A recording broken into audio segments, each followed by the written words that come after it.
Herkese merhaba. Direksiyon sınavını tekte geçtim. Nasıl geçtiğimi anlatacağım. Şimdi başladığı yerin önündeyiz. Bu sınav Şipandoğu'da olan bir sınav. O tarafı bir gösterir misin aşkım? Şu içeride başlıyor normalde. Sınav günü hocanızla buraya geliyorsunuz. Sınavdan önce de 45 dakikalık bir sürüş dersi yapıyorsunuz. Tekrar gibi. Daha önce söylemiştim. Burada direksiyon sınavında güzergah yok. Yani adam size yolu tarif ediyor ve siz o yolda sürüyorsunuz. O yüzden gerçekten direksiyon sınavını geçebilmek için güzel araba sürüyor. Kurallara uyuyor olmanız lazım. Şimdi buradan başlayacağım ve ben kendi sınavımda sürdüğüm yoldan gideceğim. Daha sonrasında size alternatif yolları da başka bir videoda inşallah göstereceğiz. Şimdi arkadaşlar, ellerimi burada çekebiliriz. Türkiye'de olduğu gibi burada da direksiyonu iki elle tutmak zorundasınız. Ama Türkiye'deki gibi 9 çeyrek ya da 10'u 10 geçe kuralı burada yok. Yani iki elle kenarlardan tutmanız gerekiyor. Nereden tuttuğunuz önemli değil. Şimdi kalkışlarda yine burada da sol sinyal veriyorsunuz. Ve yolu kontrol ederek çıkıyorsunuz. Direksiyonu burada da tek elle tutmamanız gerekiyor. İki elinizi kullanmanız gerekiyor. Şimdi biz sınavda buradan başladık. Bu yolun hız sınırını bilmeniz lazım. Bu yolun hız sınırı 50. Zaten şöyle bir şey var. 30 kilometre hız sınırı olan yollarda genelde sürekli 30 yazan tabelalar oluyor. Şimdi biz buradan normalde sağa dönmüştük. Ben sinyalimi verdim. Şimdi burada şöyle bir şey var. Sağ dönüşlerde omuz bakışı yapmanız gerekiyor ve omuz bakışını direksiyonunuzu çevirmeden yapmanız gerekiyor. Omuz bakışını neden yapıyoruz? Çünkü yan taraftaki bisiklet yolundan gelen bisikletli ya da yaya var mı diye kontrol ediyoruz. Şöyle bir şey var. Türkiye'de size yeşil yanarken, yani arabaları yeşil yanarken yayalara ya da bisikletlilere yeşil yanmıyor. Ama burada öyle bir şey yok. Burada size yeşil yanarken yayalara da yeşil yanabiliyor ya da bisikletliler de geçebiliyor. O yüzden dikkat etmeniz gerekiyor. Bu kuralın amacı bu. Şu şekilde şurada yanda bisiklet yolu var. O bisiklet yolunun kenarındaki, yani bizden taraftaki kalın çizgiler duvar hükmünde. Onlara geçmemeniz lazım. Üstünde de gitmemeniz lazım. Şimdi ışıklarda durdunuz, boşa alabilirsiniz. Işığı kontrol ediyorum. Şimdi yine ben sağa döneceğim için dönerken direksiyonumu çevirmeden dönüp arkayı kontrol edeceğim. Direksiyonumu çevirmedim. Bakıyorum. Bakış da şu şekilde oluyor. Bir dakika söyleyeceğim. İç ayna, dış ayna, iç ayna, dış ayna, arka. Sıralama bu şekilde. Yani böyle bakmanız gerekiyor. Onu biraz sonra daha detaylı göstereyim. Şimdi bu yolun hız sınırı 30. 30'u geçmemeniz lazım. 30'da gitmeniz lazım. Daha az gidebilirsiniz ama daha hızlı gidemezsiniz. Hız yaparsanız sınavdan kalabilirsiniz. Yani hız ciddi bir kural. Emniyet kemeri burada da çok önemli bir kural. Şimdi buralarda ben şu an size sınav güzergahımı söylüyorum ama normalde ben bu yolda kullanacağımı bilmiyordum. Yani yolda giderken adam size diyor ki ışıklardan sonra sola dönelim. O ne derse spontan yani. O ne derse o şekilde yapıyorsunuz. Mesela şurada 30, 22 ile 6 arası. Ne demek? 22 ve 6 arasında 30'la gidiyoruz. O saatler dışında bu yolun hız sınırı 50. Şu anda saatimiz 3. Yani hız sınırımız 50. Bu hız sınırlarını biliyor olmanız lazım ve bunlara uyuyor olmanız lazım. Size yolda giderken soru sormuyor. Muhabbet edebilir. Ama ben Almanca bilmediğim için çok muhabbetimiz de olmadı kendisiyle beyefendinin. Şimdi bu yoldan gittik. Bakın şu tabelayı yine görüyorsunuz. Hız sınırı 30 ama ne zaman? 22 ile 6 arası. Altında da yüksek ses sebebiyle demek değil mi? Gürültü sebebiyle. Yani ses koruması. Evet. Yani sessizlik. Yani ses olmasın diye. Aynen. Hani o saatler uyuma saatleri olduğu için. Dediğim gibi yani hız sınırına dikkat etmeniz lazım. Buradan sola dönmüştük. Şimdi burada dönüşler enteresan. Bakın düzlere de yanarken bana da yanıyor. Ve karşıdan arabalar geldiği için şu yerdeki çizgilerde beklemeniz gerekiyor. Yol boş olduğu zaman geçebilirsiniz. Farz edelim yol boş olmadı. Şu karşıda gördüğünüz yerde yeşil bir ok yanıyor. Onu görünce de dönebilirsiniz şurada. Döndük. Devam ediyoruz. Burada yaya geçitlerinde durmak zorundasınız. Kimse olmasa bile yavaşlamak zorundasınız. Durmak zorunda olmasanız da. Burada zaten şöyle bir şey var. Ben buraya ilk geldiğim zaman yaya geçidinden geçerken yine de sağ solu kontrol ediyordum. Ama insanlar burada kontrol etmiyor. Çünkü yaya geçidinde arabalar durmak zorunda. Yani ciddi bir kazaya sebep olabilirsiniz durmazsanız. Yani bu kural zaten her yerde aslında böyle olmalı. Burada çok güzel uygulanıyor diyebiliriz. Evet. Buradan sola dönmüştük diye hatırlıyorum.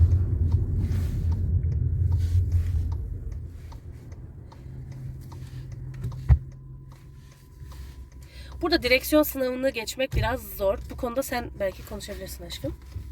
Evet, özellikle Türkiye'de uzun süreler araba kullanmış biri gelince zorlanabiliyor.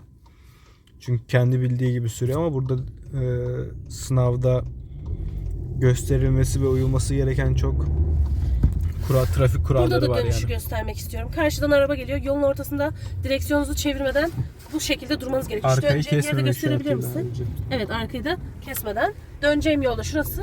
Şu araba uzakta olduğu için geçebilirim. Ama geçerken şöyle bir şey var. Sağ solu mutlaka kontrol etmeniz lazım. Bisikletten dolayı. Aynen öyle. Yaya da gelebilir. Dediğim gibi bazen size yeşil yanarken onlara da yeşil yanabiliyor. Dikkatli olmalısınız. Bu dediğim şeyleri yaparsanız sınavı geçersiniz. Sınavın asıl şeyi zaten kurallara uymanız. Mesela şu an şurada bir tabela var. 30, üstünde de yol çalışması tabelası var. Yani yol çalışması bitene kadar bu yolun sınırı 30. Ama normalde de 30'muş zaten. Bu tabelayı da koymuşlar. Şimdi direksiyonu her çevirmenizde sinyal verip geçtiğiniz tarafı kontrol etmeniz gerekiyor. Yani arkaya dönüp bakacaksınız. Mesela şu geçtiğimiz yeri aynadan gösterebilir misin canım?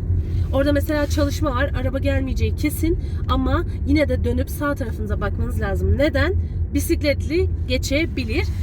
Kaldırımlarda bisiklet yolu yoksa bisikletliler burada otoyolda gidiyor.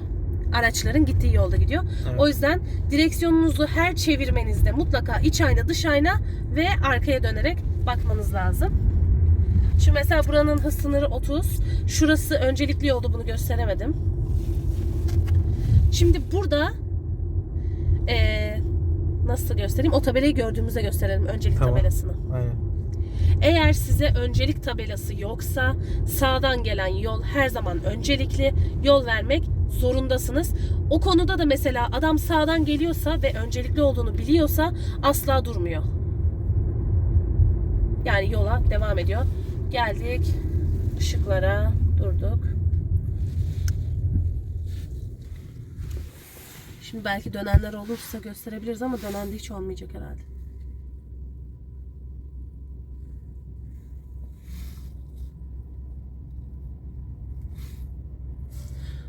Doğru hatırlıyorum yolu. Hatırlamam zannetmiştim ama hatırlıyorum.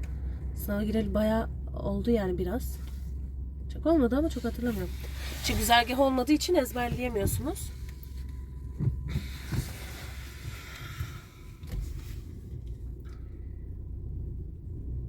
Sınavda mutlaka L park yapıyorsunuz, paralel park yapıyorsunuz, ani fren yapıyorsunuz. Yani Türkiye'deki şeylerin hepsini aslında yapıyorsunuz. Evet, ışık yandı. Geçiyoruz. Düz karşıya.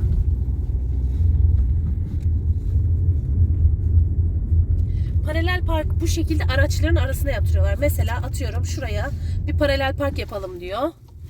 Ve şu gerideki yere park yapıyorsunuz. Bu arada sınavda arabanın bütün fonksiyonlarını kullanabiliyorsunuz. Yani ne fonksiyonu varsa. Şimdi burada bir şey söylemek istiyorum. Beni çeker misin? Şunu bir boşalalım, susun. Burada paralel park yaparken sadece aynalardan bakmanızı istemiyor. Biraz geri geleyim şu araba geçene kadar. Gelemedim. O da geçti zaten. Şöyle paralel park yaparken mutlaka arkadaki aynaya sıklıkla bakmanızı istiyorlar. Yani sadece aynalardan kontrol etmeniz yeterli değil. Bunu söylemiş olayım. Gerçek arabalar arasına park yapıyorsunuz. Belli bir park alanı yok. Gerçek hayatta park yapıyorsunuz. Onun dışında da istediğiniz kadar manevra yapabilirsiniz. Sınırınız yok. Sonra devam edelim parka. Şimdi elini oradan çekmen lazım. Göremiyorum. Mesela şu an bizim arabamızın park sensörü var. Sınavda da arabanızın park sensörü varsa bunu kullanabilirsiniz. Tamam. Şimdi beni tekrar çekebiliyor musun canım? Şimdi arabamı park ettiğim, yapmam gereken şey bitti demek değil. Türkiye'de mesela biz park yapınca tamam diyoruz. Hoca soruyor tamam mı? Tamam. Burada yapmanız gereken şey vitesimi boşa aldım. El frenimi çektim. Ve kontağımı kapattım. Bitti demek burada bu şekilde oluyor. Ben şu anda kapatmıyorum çünkü devam edeceğim. Önemli olan şey şu kaldırımdan arkayı çekebilir misin? Kaldırımla uzaklığınız çok fazla olmamalı. Çok uzak olmamalısınız. Onun dışında da çok bir şeyi yok yani. Türkiye'dekiyle hemen hemen aynı şeyler. Farklılıkları söyledim zaten. Şimdi buradan çıkalım. Arabayı tekrar çalıştırdık. El frenini indirdik. Vitesimizi işte geri ya da ileri nasıl çıkabiliyorsak aldık. Şimdi burada önemli olan yine çıkış sinyalimi verdim. Direksiyonu olabildiğince iki elinizle çevirmeye çalışın. Yolu kontrol ettim. Araba gelmiyormuş. Sinyal verelim lütfen dönüşlerde. Ki insanlar bu şekilde beklemesin değil mi? Evet. Yolumuza devam ediyoruz. Böyle yol üzerinde L park gelince de L park yaptırıyorlar size. Burada ben mesela sağdayım o yandakilere göre. Ben öncelikliyim. Öncelik tabelası olmasa da. Ne kadar çok park yeri var. Burada park yeri bulmak çok sıkıntı. Ve burada Evet. bir sürü park yeri var. Biz mesela oturduğumuz sokağın önüne park edemiyoruz. Şimdi stop tabelasını gördük. Burada şöyle bir şey yapmanızı istiyorlar. Şimdi araba park vardı diye ortadan geldik. Burada diyor ki sağa sinyal ver, sağ şeride geç, dur tabelasının önündeki çizgide dur ve içinden 3'e kadar say. Yol boş olsa da bunu yapmanız lazım. 1, 2, 3. Şimdi azıcık ileri gidebilirsin. Ama tekerleklerin dur tabelasında tamamen durmalı. Durduk, sinyalimizi verdik. Yol müsait, girdik.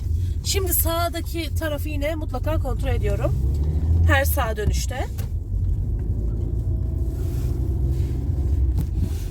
Devam ediyoruz. Şimdi mesela ufak direksiyon hareketi yaptığım için sinyal vermedim ama aslında sınavda sinyal vermemi istiyorlar. Durduk ışıklarda ve devam edelim. Bakın dönecek adam benim şeridime geçmeden orada bekliyor. Biraz fazla geldiniz ama siz beyefendi. Şuraya bakın 7 ile 6 arası 30. Ama orada Okul günler de sebebiyle. yazıyor. Okul sebebiyle üstünde günler yazıyor. Montag ve Freitag yani pazartesi ile cuma arası. Bugün günlerden pazar olduğu için yolun hız sınırı 50.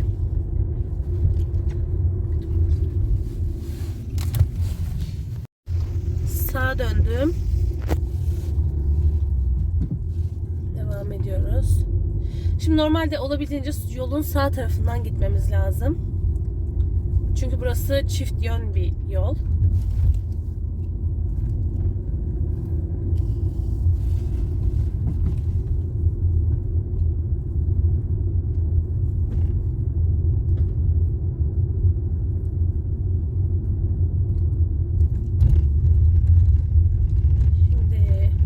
Şunu söylemiş olayım ya, şurada adam varken yolun kenarında birisi yürüyorsa ya da bir bisikletli varsa, önce şunu söyleyeyim sonra L park yapacağım, ya da bisikletli varsa o arabaya o bisiklete ya da insana 1,5 metreden fazla yaklaşamıyorsunuz. Eğer geçemiyorsanız da olabildiğince yavaşça arkasından 1,5 metre mesafeyle gitmeniz gerekiyor. Şimdi burada L park var. Buraya L park yapacağız. Şimdi ben sinyalimi verip o tarafa doğru yanaşıyorum. L parkta yapmanız gereken şeyi anlatayım. L parkta da manevra yok. L parkta sizden istedikleri şey L parkı yaparken iki şeridi de meşgul etmemeniz. L parkı yaparken iki şeridi de meşgul etmemeniz. Yani direkt girmeniz. Aslında dubalar yok ama mantık yine de aynı. Şimdi burada biraz parka yaklaşalım. Sinyalimizi verdik. Mutlaka arkayı kontrol ediyoruz araba geliyor mu diye. Şimdi buraya yine dediğim gibi manevra sınırınız yok. İstediğiniz kadar manevra girebilirsiniz. Ben şimdi şu şekilde yaklaşıp direksiyonumu ayarlayacağım.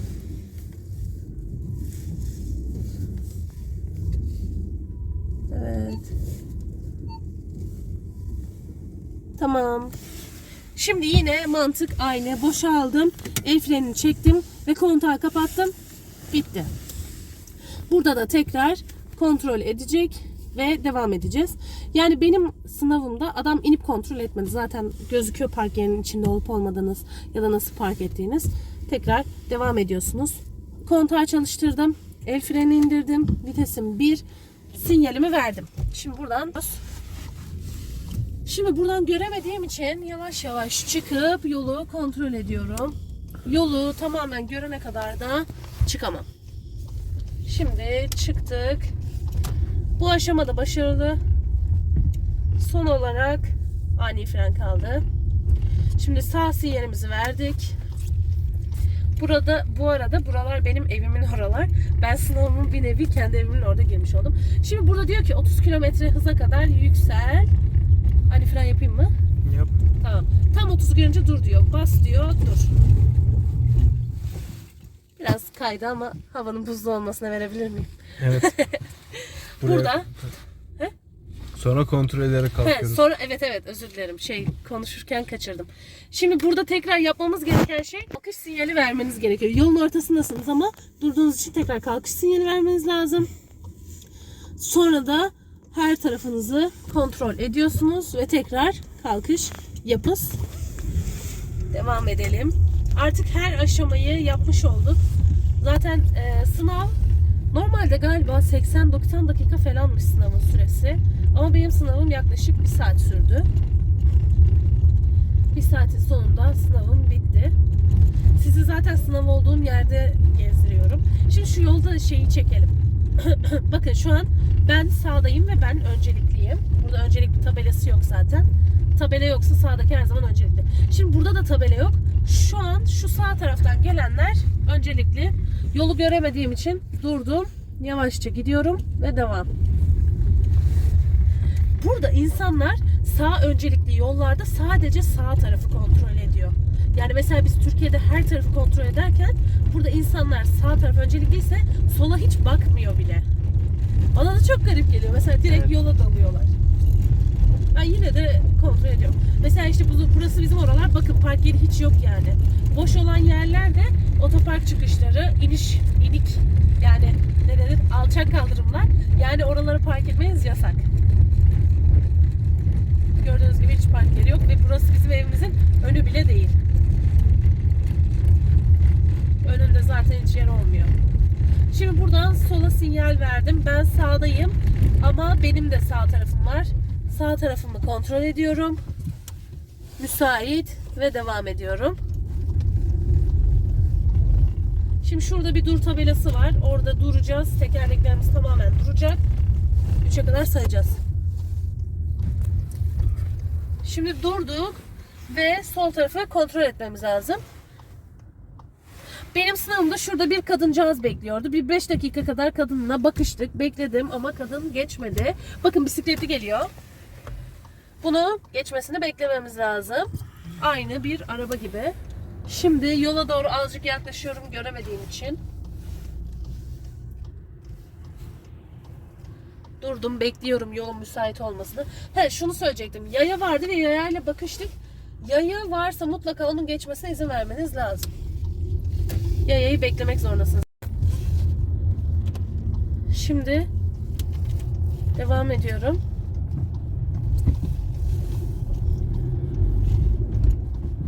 Buradan sadece sağ dönüş var zaten. 2 elle sürmeye devam ediyoruz. Yolun hız sınırı burada 50. Dediğim gibi 30'luk yollarda zaten hep oluyor, tabela oluyor. Şurada az önce gördünüz mü bilmiyorum. Otobüs kalkış sinyali verdiği zaman sol tarafa, eğer otobüs sizin önünüzde kalıyorsa, yani yol verebilecek durumdaysanız ona yol vermek zorundasınız.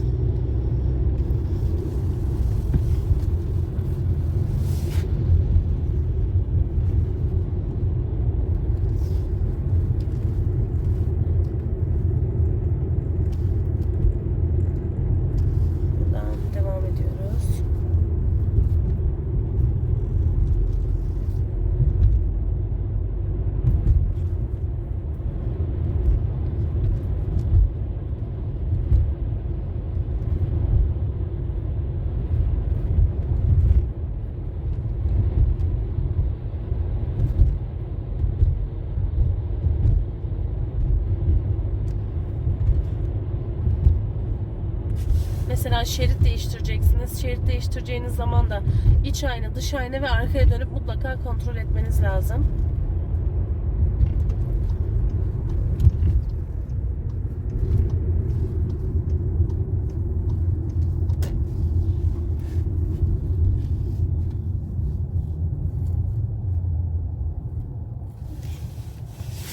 Direksiyon sınavında diğer sürücülerle iletişiminiz de önemli. Mesela size birisi yol verdiği zaman elinizle teşekkür etmenizi önemsiyorlar.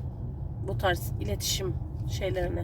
Ya da birisine mesela yol verdiniz, yayalara yol verdiniz. Bu tarz iletişimleriniz onlar için önemli ve sınavda puanlama listesinde diğer sürücülerle iletişim diye bir madde var. Evet.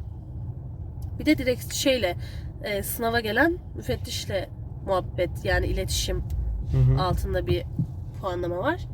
Tabii Almanca bilmediğiniz zaman bu zor. Ya ben yine de konuştum. Çok konuşmadım değil. Heyecanlıyım falan dedim. O da dedi ki biz de. Bundan sonra da sınavınızın başladığı yerde de sınavınız bitiyor.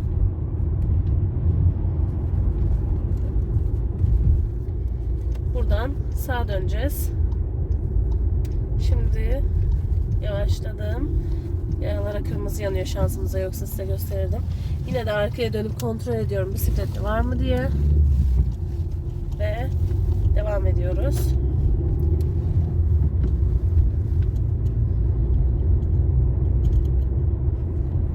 Burada yolun devamı zaten ekran.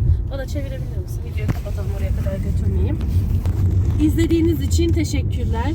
İnşallah sınavınızda başarılı olur ve siz de tekte geçersiniz. Tekte geçemeseniz de kaçıncıya giriyorsanız inşallah bu sefer geçersiniz. Başarılar diliyorum. Kendinize iyi bakın. Hoşça kalın.